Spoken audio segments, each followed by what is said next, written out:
Muy buenas a todos. Este es un nuevo formato donde voy a grabar algunos vídeos, sobre todo para contestar las preguntas que tengo por los Reels de Instagram. Pero antes os voy a enseñar la última bebida que estoy bebiendo me parece una bebida maravillosa.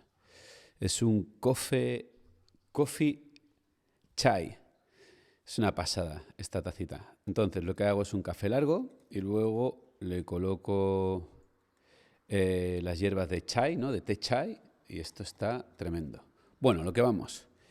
Vamos a ver las preguntas de los Reels de Instagram, porque son una maravilla y creo que este formato está muy chulo porque no se pierden. Si yo estas preguntas las respondo en los Reels, se acabarían, ¿no?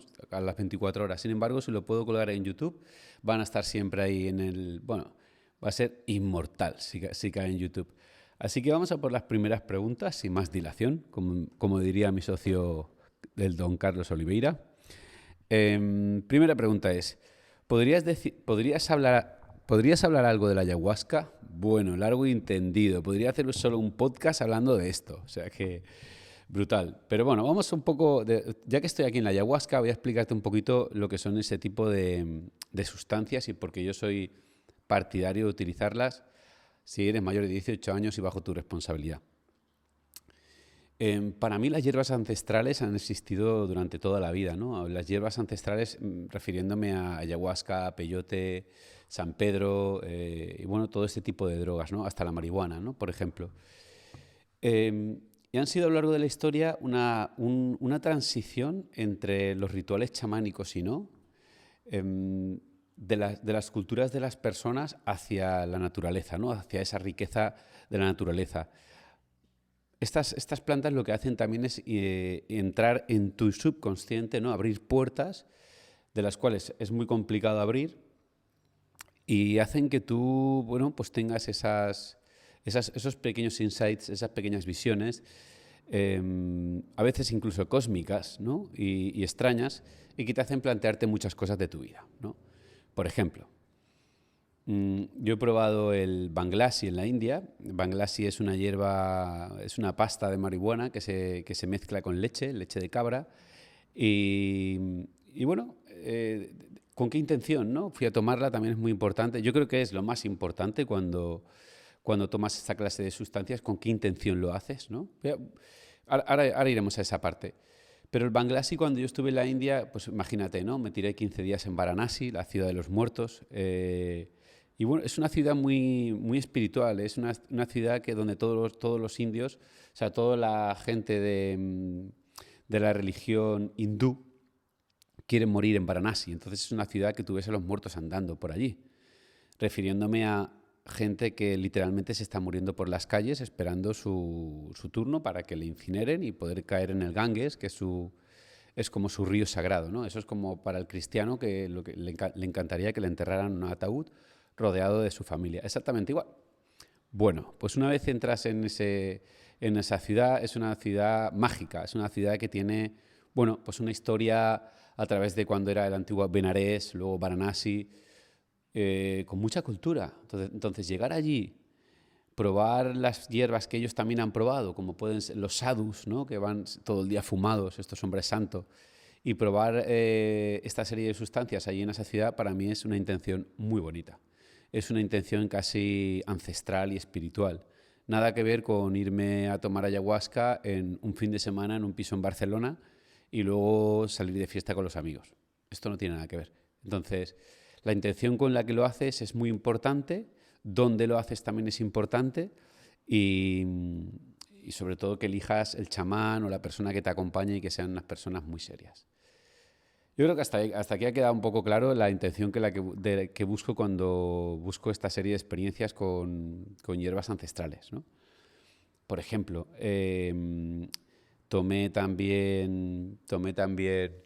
bueno, terminando con este Banglasi, acabé por la noche, iba por las noches a las pullas, que son unas festividades que hacen allí en el Ganges, rodeado de todo el Ganges, ¿no? Donde están donde incineran a los muertos, pues allí están haciendo todas las noches hacen una especie de rituales, ¿no? Llamando a los espíritus, llamando a los ancestros, al karma, bueno, a todo.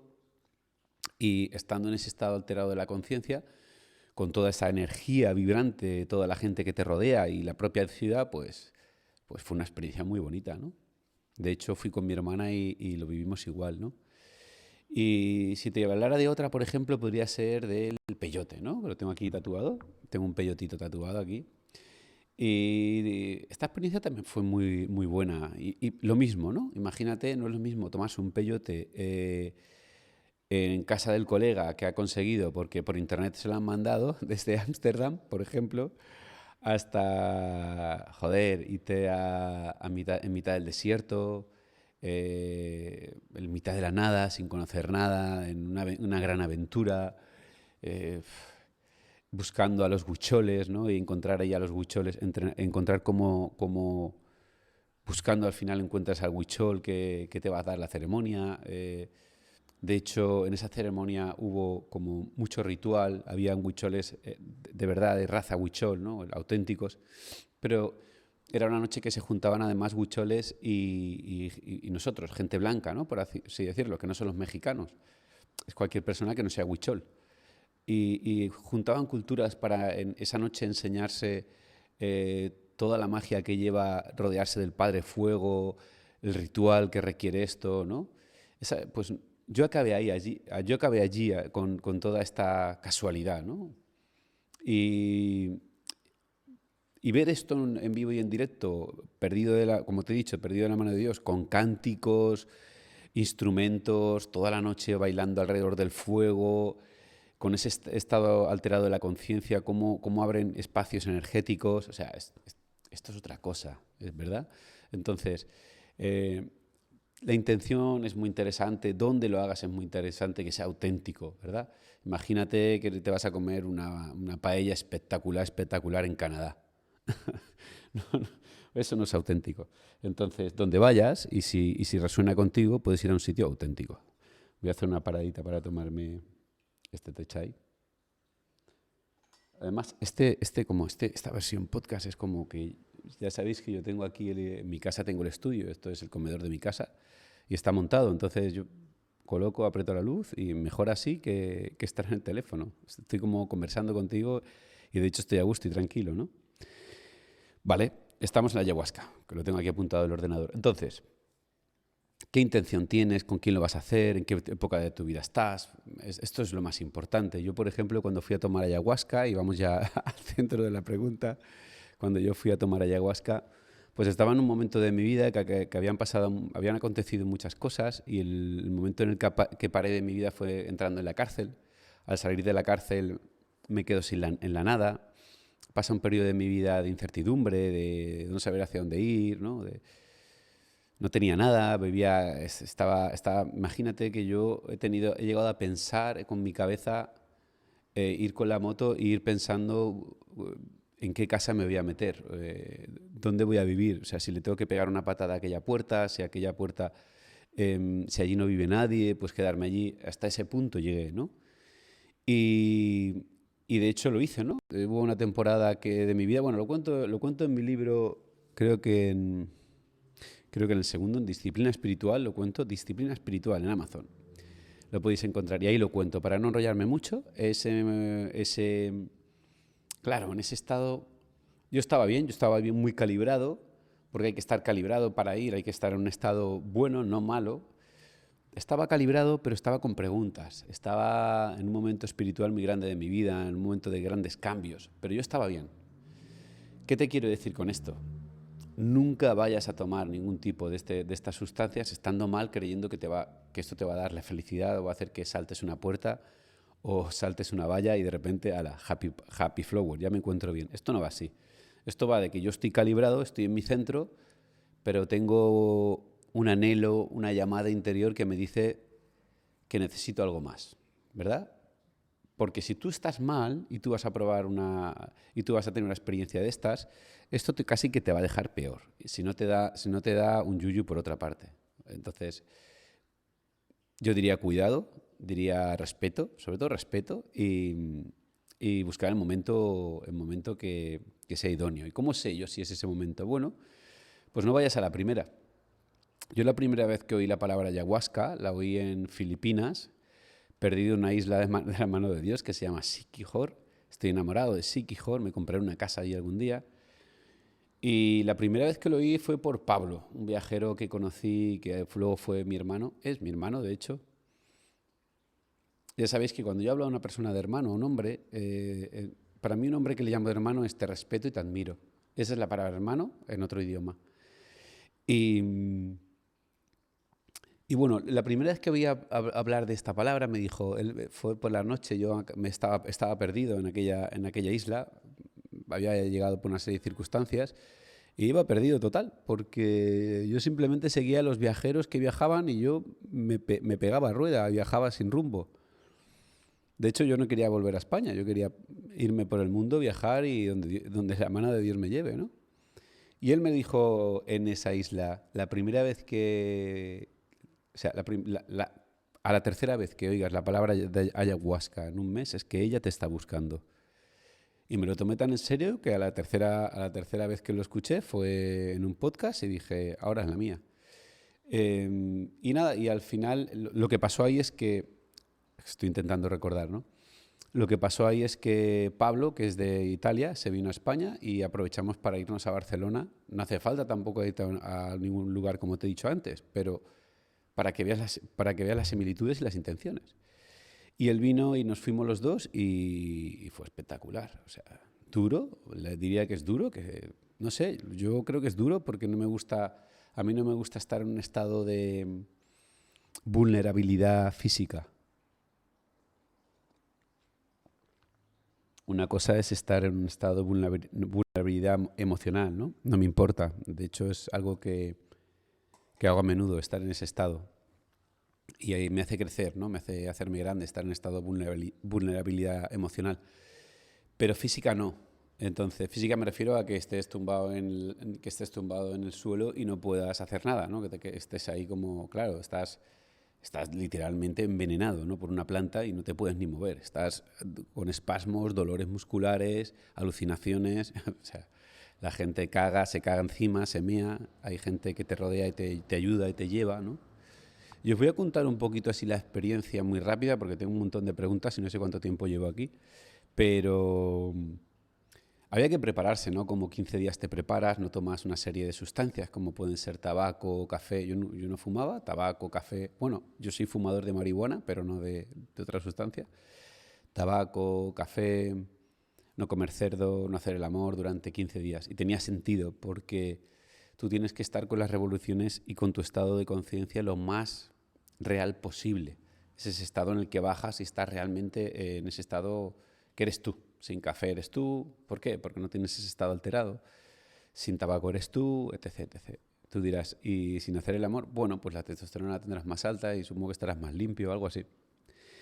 Y lo hice con Pablo y fue espectacular, ¿no? O sea, wow, wow. Estábamos rodeados de gente y había un chamán en una clásico tipi, pero de cemento, con la luna llena en el centro cayendo y todo oscuro y todo un equipo musical, o sea, todo adornado con diferentes, ¿cómo se dice? Diferentes armas, armas no, diferentes cosas musicales, ¿no? Eso es, instrumentos musicales, ¿no? Pues un montón de instrumentos que utilizo yo ahora de hecho, los utilizo yo ahora en nuestros retiros. Y no solo eso, ¿no? Que habían cánticos, música, un tipo de música que te hace entrar en inconsciente. Brutal. Entonces, lo que hicimos primero fue tomar el tabaco, que se toma por la nariz. Entonces, te ponen el tabaco y te escupen, ¿no? Como una cerbatana, así como ¡puf! Y te lo escupen por la nariz y eso te llega hasta el cerebro. Y eso me dejó tumbado. O sea, la chamana me vio, me acuerdo que me dijo las palabras, algo así como strong, como fuerte, como te voy a poner la dosis fuerte, ¿no? Y dije, joder. No me moví ni un pelo, no me pestañeé ni un pelo. Pero sí que es verdad que mi adversario, el hombre que me habla por dentro, decía, tío, te va a tumbar. Me tumbó. Y automáticamente recuerdo que me arrastré como un gusano, literalmente arrastrado como un gusano, como si fuera un hombre borracho con 10 litros con 10 litros de brandy, igual. O sea, no podía casi moverme. Y a partir de ahí ya, bueno, me quité la camiseta porque estaba sudando. Y a partir de ahí ya, creo que a los 5 o 10 minutos me recuperé, me pude poner de, me pude poner de rodillas. Y a partir de ahí ya, claro, yo estaba indefenso, ¿eh? Era como un cachorrito, ¿no? Y automáticamente cuando empezó la ceremonia, todo muy ceremonial, muy simbólico, cuando empezó la ceremonia fue una maravilla porque, claro, nos acercamos allí, pegamos el traguito, eso está malo de la hostia, ¿no? Imagínate, eso es puro veneno. Y automáticamente pues, estábamos tumbados en sacos de dormir y con una bolsa por si vomitas, o sea, ya preparado para la guerra. Y empezó el juego, ¿no? Y empezó toda esa magia que vi, todas esas visiones que si te dijera ahora, a día de hoy, todo lo que vi, está sucediendo, pero no de una forma como yo pensaba, no sé, era como una premonición de hacia dónde me dirigía y brutal, ¿no? Fue brutal. De hecho, es que estoy como recordando, ¿no? Hace ya años. De hecho, fue brutal porque una de las cosas que aprendí ahí fue sobre los animales de poder. Vi 3 animales enormes, un león, un oso y un gorila, los tengo recordados como si fuera ahora mismo, eso sí que lo recuerdo. Y automáticamente, claro, cuando estás en ese sueño, sabes sabes que estás drogado, realmente estás envenenado. Y, y claro, yo veo un oso enorme que se acerca hacia mí, un oso gigante, y conforme se va acercando hacia mí, yo consciente de que es un sueño, me huele, me huele, me huele, y luego pasa lo mismo con un león majestuoso, grande, enorme, y un gorila enorme. Pero me doy cuenta que cuando los miro realmente soy yo, ¿no? Es como un espejo, entonces no hay miedo porque me estoy mirando a mí mismo. Y era como extraño. Y luego la otra visión que tuve fue,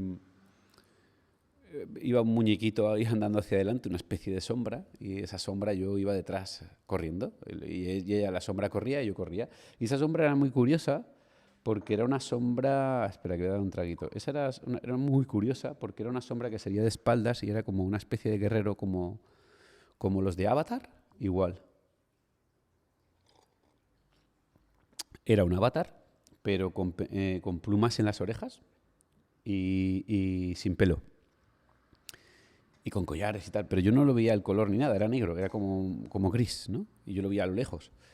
Total, que iba andando y yo iba detrás. Y cuando me quise dar cuenta, el muñeco, ¿no? El personaje aquel, ¿no? La sombra, se gira, me mira, y yo me doy cuenta, digo, si soy yo, y era yo. Entonces dije, coño. Y entonces ese muñeco estaba haciendo así con una especie de lanza con la mano, y yo me di cuenta que de repente como me medio desperté del sueño y estaba dando golpes así con la mano, ¿no? Como el muñequito, como en la sombra. Entonces me di cuenta que lo manejaba yo. Era como un joystick, ¿no? ¿Os acordáis de los joystick que era para manejar los juegos? Pues era como un joystick. Y era muy curioso, era muy curioso. De repente el tipo se mira a lo lejos y empieza a yo veo como unas montañas y en cada montaña hay un guerrero, pero también de sombra, otro, y cada uno de un color, o sea, cada uno de un tamaño, pero todos negros. Y todos tenían como su séquito de personas a las que él lideraba y él ayudaba en su tribu, ¿no? Era como el jefe de la tribu, ¿no? Y de repente me giré yo y vi que yo tenía otro séquito. Yo decía, hostia, hay un séquito aquí atrás que me sigue. Hostia, no entiendo. Y ahí no entendía nada. Y estuvo bien, genial. Yo salí de ahí con mucha removida mental, cerebral. Y también lo que me pasó fue que quise ir a perdonar. Tenía cosas que arreglar y hubo como una especie de encuentro rápido y sencillo que me mostró la realidad de lo que tenía que hacer, ¿no? Por ejemplo, me desnudo ante ti. Yo tenía alguna persona a la que tenía que pedir perdón y siempre me buscaba la excusa de que no sabía cómo hacerlo, ¿no? No era el momento o enjuiciaba a la otra persona o me enjuiciaba a mí y nunca lo hacía.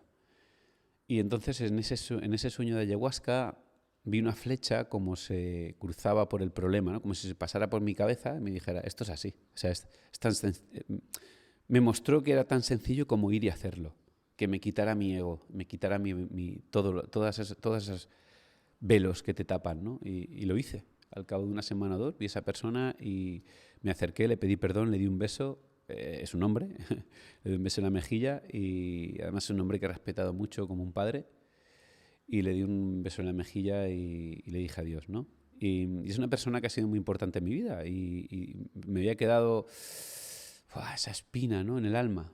Eso una, ¿no?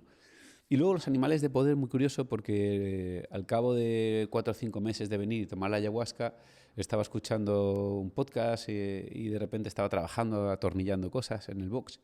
Y de repente oía a alguien que hablaba sobre los animales de poder en la ayahuasca. Y yo dije, ostras, yo creía que estos animales no tenían nada que ver con nada. Yo fui limpio de mente. No sabía estas cosas. Y entonces empecé a investigar sobre los animales de poder, empecé a leer, empecé a ver y dije, ostras, si es que mucha gente que toma este tipo de ayahuasca les viene esta parte de animales de poder. Ven ese animal, ¿no?, que representa. El animal de poder no es que tú tengas un animal en otro mundo, sino que tú te representas con un animal de poder. Es algo que está en ti, ¿no? Es como decirte, oye, ¿qué representa para ti un lobo si eres una mujer? Pues a lo mejor es que eres la loba de la manada o de tus hijos, ¿no?, por ejemplo. Pero si escarbas un poquito más, los animales de poder van mucho más allá en el chamanismo. Pero eso ya sería ahondar demasiado en esto, que ya es un podcast solo de una pregunta. Creo que te he respondido a la ayahuasca y bastante. Espero que hayas tomado una decisión por ti mismo o misma. ¿Cómo dejar de... Segunda pregunta. ¿Cómo dejar de sobrepensar y vivir más en el presente? Esta podría hacer un podcast, pero lo voy a hacer más corto, mucho más. ¿Cómo dejar de sobrepensar y vivir más en el presente? Esta pregunta es muy chula, ¿eh? Te lo digo. Es una persona inteligente la que la está haciendo. Porque es una persona que ya se está preguntando cosas. Ya está diciendo, ostras, aquí está pasando algo. Que es lo que cualquier persona se preguntaría cuando tiene un despertar espiritual, ¿no? Aquí está pasando algo. Entonces, ¿cómo dejar de sobrepensar y vivir más en el presente? Es la meditación, ¿no? Yo te diría que tienes que aprender a meditar. ¿Y hay gente que no medita y le sale y está bien? Sí, por supuesto, el abuelo del pueblo le pasa. Sorbito de café. El abuelo del pueblo le pasa porque no sabe lo que es la meditación, pero sí que es un tío que no tiene redes sociales, un jefe que le grita, siete vecinos que chillan, 50 coches que pasan por la carretera y todas las cartas que le llegan de Hacienda. Entonces, como está tranquilo y se relaja mirando la algarroba, el algarrobero, el pino y la brisa de la montaña, pues está en un estado constante meditativo. O va a labrar el campo y está muy presente y está conectado con la naturaleza y le está dando el sol. O sale a jugar con los amigos y está jugando a las cartas con los amigos, presente en el juego. Sin embargo, hoy en día, pues el móvil nos hace estar en otro mundo, totalmente en otro mundo. Es un acaparador de tiempo espectacular. No solo eso, sino que además todo lo que nos rodea nos lleva a la cultura de la rapidez, a la cultura del esfuerzo constante, porque si no te vas a morir y tienes que ganar mucho dinero y comprarte una moto y un perro piloto. Entonces, nosotros no nos han enseñado a esto y vivimos en otro mundo y necesitamos meditar. Y para meditar meditar es tan difícil como entrenar o como cocinar. Son cosas que se aprenden y se enseñan, son carreras, literalmente. Entonces, cuando una persona se pone a entrenar y no tiene conocimientos, le va a costar mucho. Lo ideal es que contrate un coach. De hecho, no es que vaya a un gimnasio. Yo no diría a nadie que te vayas a un gimnasio. Tienes poco dinero, cómprate libros. Toda la información. Aprende a entrenar y entrena. Tienes un poquito más, contrata un entrenador. Adelantarás muchísimos años. No tienes tantos años para aprender y estar bien, sino contrata. ¿Quieres una empresa? Contrata una persona que entienda. ¿Me explico? ¿Quieres meditar? Cómprate un libro. ¿Ya me lo he comprado? Practica. ¿Ya tienes las bases? Sigue practicando. ¿Puedes hacerte algún curso? Háztelo y sigue aprendiendo. Y cuanto antes aprendas, antes podrás empezar. Y cuando aprendas a meditar, te vas a dar cuenta de que vas a estar mucho más presente. Es una cosa es complicada de explicar, pero yo te diría que en la meditación entra ese despertar espiritual. De hecho, por eso tienes esta pregunta, ¿no? Y, y no solo eso, sino que también tienes cosas como, por ejemplo, yo ya llevo muchas horas meditando, o sea, mi cojín está literalmente abollado del culo, muchas horas. Y claro, se crean espacios muy bonitos, porque tú empiezas yo, por ejemplo, empiezo a tener encuentros más bonitos con las personas, estoy mucho más presente cuando hablo con ellas, con lo cual, al escuchar bien lo que están diciendo y lo que me están transmitiendo, puedo entenderlas mejor. No solo eso, sino que no solo las entiendo mejor, sino que puedo ser más compasivo, puedo ayudarlas más de alguna forma. Pero no solo eso, sino que además ellas también me ayudan a mí más y es recíproco. Pero si tú no estás aquí, no te enteras de nada. Y si no te enteras de nada, no te enteras de que te puede estar lloviendo una oportunidad o simplemente también no te enteras de que tu pareja realmente está jodida porque, yo qué sé, estás tirando todo el día la comida fuera de la basura, qué sé yo. Entonces, percibes el mundo distinto porque el mundo va más lento para ti. Y al percibir el mundo distinto te das cuenta. Esta palabra te das cuenta se resume, la meditación se resume en te das cuenta. Te das cuenta si tienes un dolor en el cuerpo que te está avisando de una emoción que no sabes controlar. Te estás dando cuenta de que esa vida no es la que quieres llevar. Te estás dando cuenta que te quedan 4 días y quieres hacer cosas. No sé. Por ahí va la cosa. Entonces te diría martachulia.com y ahí vas a tener todos los cursos que tiene Marta, que son espectaculares y cuanto antes empiecen mejor, te diría.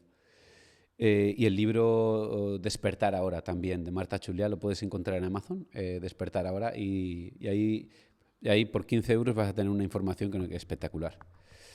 Vamos, de primera mano. Vamos a por el siguiente. En casa tomamos omega 3, el suplemento.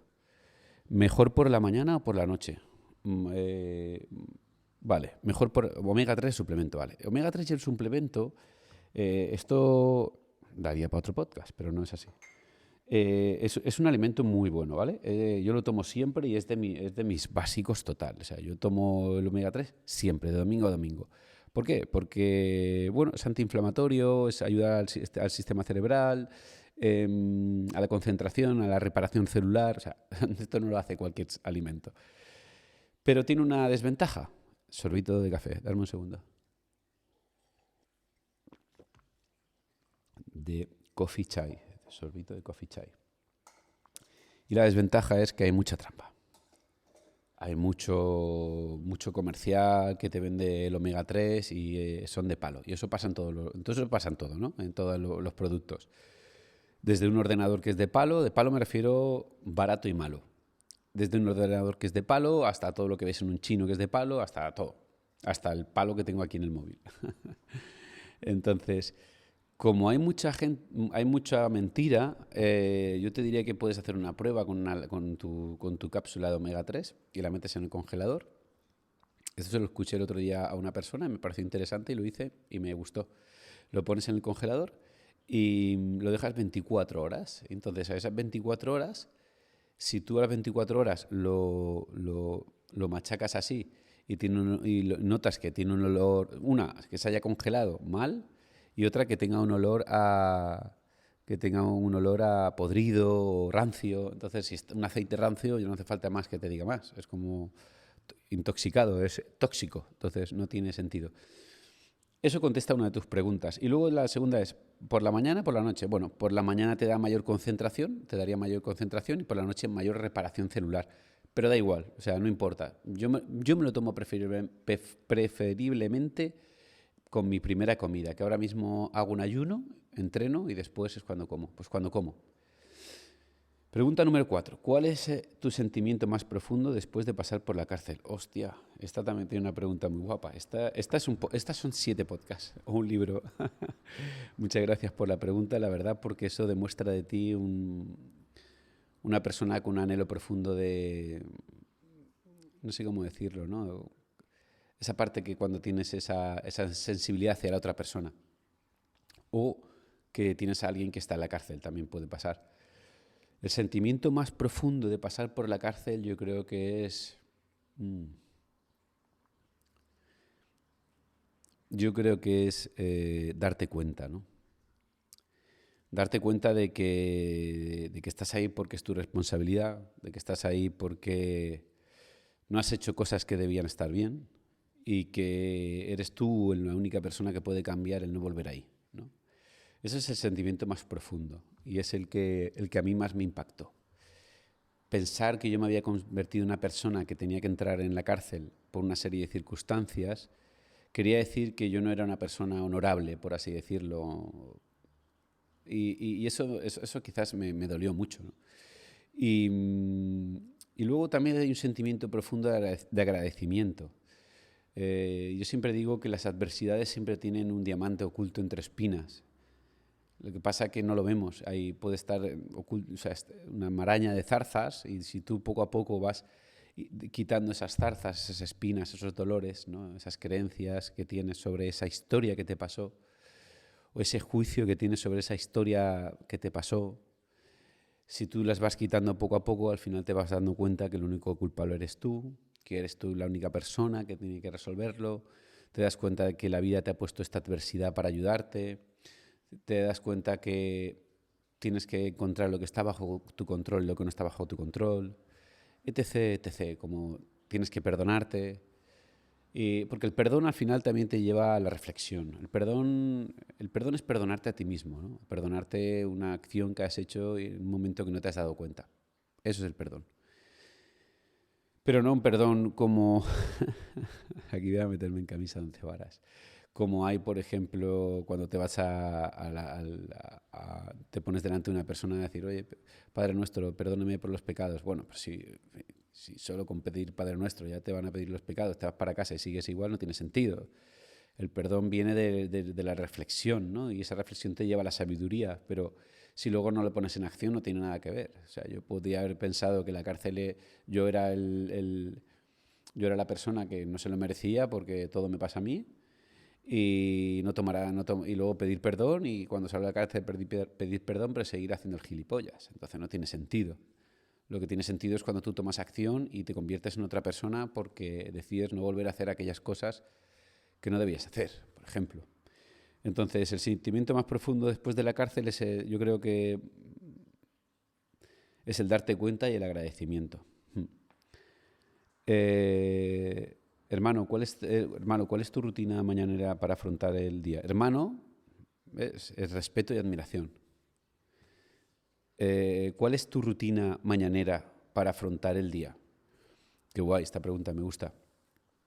Cada uno tiene que encontrar la suya, pero sí que es verdad que mola mucho, como decían los filósofos estoicos, guiarte por maestros o personas, mentores, que tú crees que te pueden ayudar en esto y que hacen las cosas que a ti te molan, ¿no? Te molaría.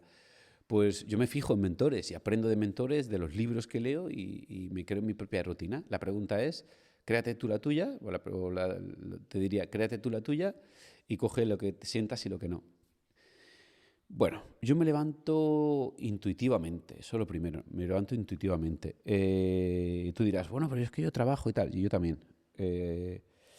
Lo único que yo me pongo el despertador por si acaso no me levantara, pero siempre me levanto antes. Espera, que voy a hacer un traguito de chai.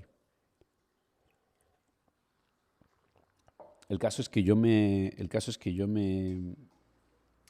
pongo el despertador, por ejemplo, me pongo el despertador a las 4.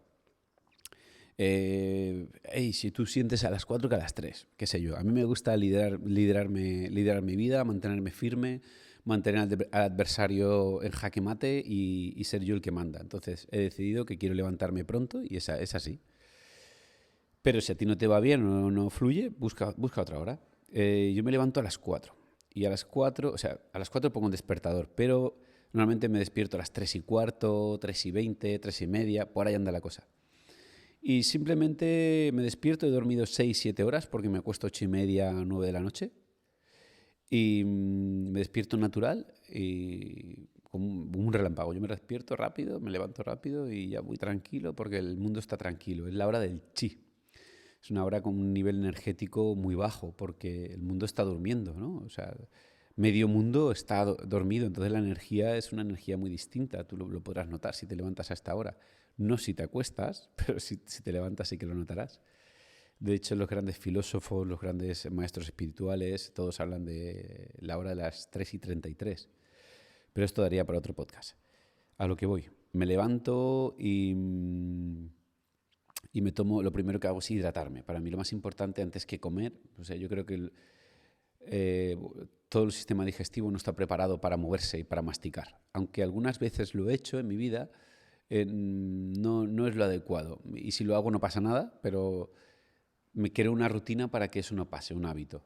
Y si pasa algún día no pasa nada, pero el hábito es levantarme y me bebo agua de mar. Agua de mar es un producto isotónico y que tiene todos los minerales. Y lo venden en Amazon y son botellas de 5 litros, no estas pequeñitas que te lo tomas que es como un suero. Eso vale mucho dinero, es un sacadineros.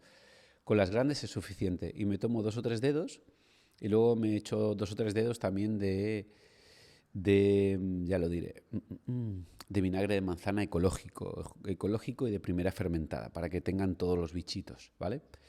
Y esto me hago una mezcla con eso y me hago un medio litro. O sea, 2 dedos de uno, 2 dedos de otro y el resto de agua natural. Y me pego un trago de esto y lo agradezco. O sea, es como me entra para adentro, me limpia, me deja preparado para la vida. Y automáticamente mi rutina trata sobre las tareas roca, ¿no? Lo primero que hago es, bueno, Alberto, ¿a qué le quieres dedicar tu atención con esta energía que tienes? Porque si yo quisiera, por ejemplo, pintar la casa, no le dedicaría atención a las 3:30 de la mañana. Pero sí a un momento creativo, un momento en el cual mantienes ese punto de creatividad, ese punto energético, ese punto en el que fluyen las ideas de los insights, de dentro, de donde no sabes que tienen algo que sale y que tú no sabes que existe, pero lo vuelcas. Y eso no es más que la escritura. Y lo mismo, grandes filósofos, grandes maestros hablan de la escritura por la mañana como una medida de crecimiento personal. Para mí escribir es el crecimiento personal más potente que he vivido en mi vida. O sea, más que cualquier droga, o sea, más que cualquier retiro, o sea, sinceramente, nada. O sea, para escribir para mí es lo máximo. Encuentra tú el tuyo, ¿eh? O sea, también te lo digo. Porque a mí escribir lo único que me hace es aprender, es bajar ideas, es buscar la información, recolectarla, abreviarla, aprenderla, enseñarla. Entonces te haces un puto experto de aquello que lo que escribes, ¿no? Yo puedo hablarte de estoicismo todo lo que quieras, puedo hablarte todo lo que quieras de disciplina, puedo hablarte todo lo que quieras de un montón de cosas y más que sigo escribiendo, ¿no? Estoy ya el cuarto que he terminado, que es el de Bamboo Gym, te puedo hablar lo que quieras de fuerza, movilidad, pensamiento, mentalidad, y te puedo hablar de lo que quieras de mi quinto libro, que se llama Manual de estoicismo para enfrentarte al miedo, ¿no? Te puedo hablar todo lo que quieras de eso. Y esto es una de las partes, ¿no? Es que me lío. Me pongo a escribir y me tiro 1 hora, si puedo 1 hora y media y si puedo 2. Y a veces hasta 5. A veces me tira hasta 5. Fin de semana 5, 6, cuando es sábado y domingo. Todos los días, todos los días, todos los días. Pero es por algo que no puedo parar. O sea, es como... Yo estoy en un estado tal de flow y tan a gusto, estoy en un estado vibratorio y meditativo tan grande que hacer otra cosa me supone un esfuerzo. Hacer esto es lo que me apetece hacer ahora. Entonces lo hago. Quizás mañana me levante y no me apetezca, no lo haré. Después de esta parte es la parte en la que quiero meterle tiempo con esta energía y después la segunda parte que le meto es calma. Mis hábitos han cambiado porque cambia mi forma de vivir, porque como ya sabéis, ya no estoy como entrenador físico, sino que estoy como entrenador online, entonces mi trabajo lo hago online. Antes meditaba en el box, meditaba con la luz, ahora medito aquí en la calma, ¿no? en la noche. Pues bueno, otros tiempos. Y entonces la segunda parte importante para mí es la meditación y medito media hora con diferentes técnicas, sobre todo con el método de Jon Kabat-Zinn, que es el mindfulness, de la rama del Buda, que yo creo que es la rama la más auténtica, la que viene del padre, ¿no? De esa meditación. y a partir de ahí algunos agradecimientos también. A veces hago meditaciones que son un silencio absoluto, otras con agradecimientos, otras buscando respuestas en espíritus guía. Tengo muchas. Y ya tengo esas dos cosas, ¿no?, más importantes. Y luego la tercera viene por el movimiento. Entonces ya entreno. A partir de ahí entreno y ya casi que se me ha pasado la mañana. Y tengo una cuarta que es la que no cumplo a diario y tengo que buscar el momento en que sea siempre cada día. Como llevo esa transición de hábitos, estoy haciendo todas las técnicas que comparto en mi libro para llegar a que el hábito se afiance, ¿no? Y es la de que te dé la luz del sol y andar. Entonces termino de entrenar y voy a que me dé la luz del sol y andar, y cuando vuelvo es cuando ya hago mi primera comida, ¿no? Estoy en ayuno, pero estoy porque lo siento, no lo busco ni nada. De repente estoy en ayuno hace, no sé qué decirte, 20 días que ayuno por las mañanas, o sea que he cambiado mi rutina. Por lo mismo que te digo, como he cambiado de trabajo, he buscado aplicar todas las técnicas para cambiar de hábitos. Y uno de los hábitos que quería cambiar era no desayunar, simplemente porque me gustaría hacer ayuno, y ya lo tengo afianzado. Y esta es una mañana muy buena, creo yo, muy poderosa, porque una, escribo, me desarrollo, ¿no? Otra, conecto, tengo presencia. Otra, cuerpo, físico. Y la última, hombre, esta es Cali. Si la veis, es Cali, es la reina de la casa.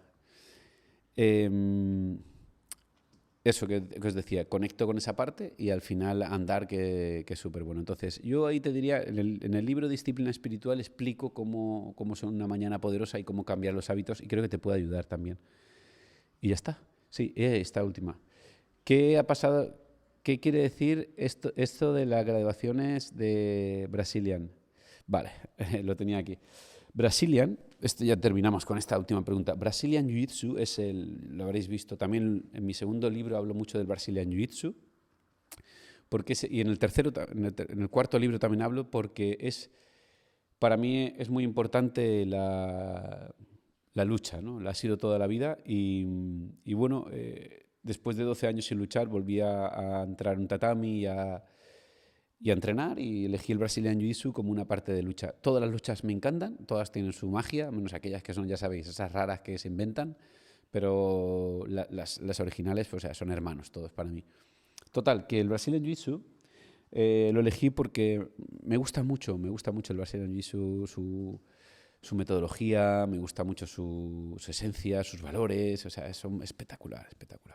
De hecho, el arte suave es brutal. Entonces, wow, o sea, tú no sabéis lo que significa esto. Esto, para una persona que es luchador, esto es como si hubiera ido a la universidad. O sea, esto es brutal. Yo hice un montón de tipos de lucha, ya sabéis, desde jovencito, boxeo, practiqué MMA, de hecho tenía mi club de MMA donde yo daba clases. O sea, fui un enamorado durante toda la vida, pero bueno, la vida me llevó a dejarme la lucha, lo explico en un vídeo por ahí. Y cuando volví otra vez, había tenido un parón en Brazilian Jiu-Jitsu porque entré en la cárcel, una de esas cosas. Y entonces al salir como que me lo dejé, estuve 12 años peleado con la lucha, y cuando me volví a pensar que esto no era así, ¿no? Que la lucha lo único que me hacía era ser un luchador en la vida, y me hacía tener unos grandes valores, una gran disciplina, un físico fuerte, encontrarme en un marrón cuando lucho, ¿no? Con luchadores, y verte ahí que estás presente con tu cuerpo, saber que tienes 47 años y puedes defenderte y puedes arrancarle la cabeza a una persona. No, eso no. Pues mola. Entonces tuve el placer, fue una locura, porque yo no sabía nada. Entonces, de repente en el tatami, Evelio, que de aquí le doy las gracias, Evelio es una persona que es como un hermano, es un hermano, y he aprendido muchas cosas de él, y me siento muy orgulloso de estar a su lado, ¿no? En este camino. Él es mi mestre desde hace unos meses, y mi mestre de muchos años han sido pues todos los que han pasado por mi vida, desde luchadores de boxeo, grecorromana, grappling, Judá Palmero, del famoso shoot, hasta todos, ¿no? Abel, y Gaizka, por ejemplo, también pondría mucha gente. Y Y Ezequiel Zayas, por supuesto. Brazilian, el número uno que me enseñó y me mostró todos los valores y competí en su equipo fue Brazilian Jiu-Jitsu de ASES, que es en Valencia. ASES, Ezequiel Zayas. Espectacular. Entonces, hace unos meses vino,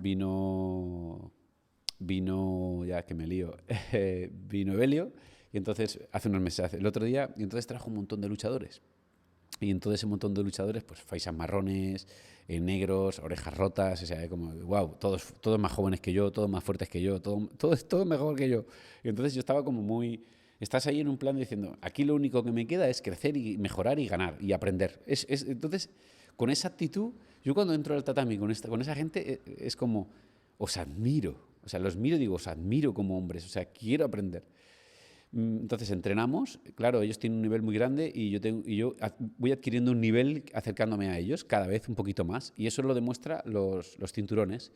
El blanco te puede durar, de blanco a azul puedes sacártelo depende de la persona, pero mínimo 2-3 años. De 3 años a 4 o 5 años te puedes sacar un faixa morada, me lo invento, es más o menos, a 4 o 5 años un faixa morada, un faixa azul. A lo mejor con 5 o 6 años ya te sacas el morado, o con 7 a veces, 7, 8 el marrón, y luego ya de 8 a 10 el negro. O sea, como si te hicieras 2 carreras de abogados, pero luchando. O sea, poca broma. Entonces, que te den estás a mitad camino, un poco más. Yo lo veo un poco más. Y es espectacular, es espectacular. Entonces... Me rodearon todos allí, o sea, luché con todos sin saber nada de esto, luché con todos, me divertí mucho como siempre, aprendí mucho. Y luego, bueno, hicieron un círculo y te sacan el cinturón y te dicen, hey, tío, que te lo mereces, ¿no? O sea, pero todo muy ritualista y con mucho respeto. Y joder, se me saltaron ahí 2 lágrimas porque era como, hostias, de pensar que con esta espalda que me jodí, que nunca voy a volver a la lucha, que fue tan importante para mí, con 47 años poder estar luchando, ¿os imagináis lo que es eso? O sea, es como si tú, me lo voy a inventar, de pequeño te hubiera gustado mucho el fútbol y te lo dejas porque te rompes la cadera. Y al cabo de un tiempo te recuperas de la cadera o la espalda. Y te recuperas de la espalda, te recuperas de tu cuerpo y vuelves a jugar a fútbol. Hostia, poca broma, ¿no? Pues eso es lo que hace tener un cuerpo sano, equilibrado y cuidarte, el que puedas alargar tus años de vida. Y eso es la faixa morada. Y ahora, ¿qué pasa? Que esto es como una serpiente, o sea, como un cuchillo. Esto es un agradecimiento y una responsabilidad. El cuchillo puede matarte o te puede ayudar a cazar. Esto es lo mismo. Un agradecimiento, parecido, un agradecimiento y una responsabilidad. Un agradecimiento para quien te lo entrega, porque representa que confía en ti. Y una responsabilidad porque a partir de ahora esto representa que eres morado, representa que todos los que están por debajo de ti, azules, rayas, blancos, etcétera, querrán finalizar a un morado porque les molará finalizar a uno mayor que él. Entonces irán a muerte por ti. Y representa que todos los que están por encima de ti, marrones y negros, quieren machacarte también, porque representa que tú estás por debajo de ellos. Así que es una responsabilidad. Y un agradecimiento por llegar hasta ahí. Y hasta aquí el pedazo de podcast que me marca. Un saludo a todos, nos vemos.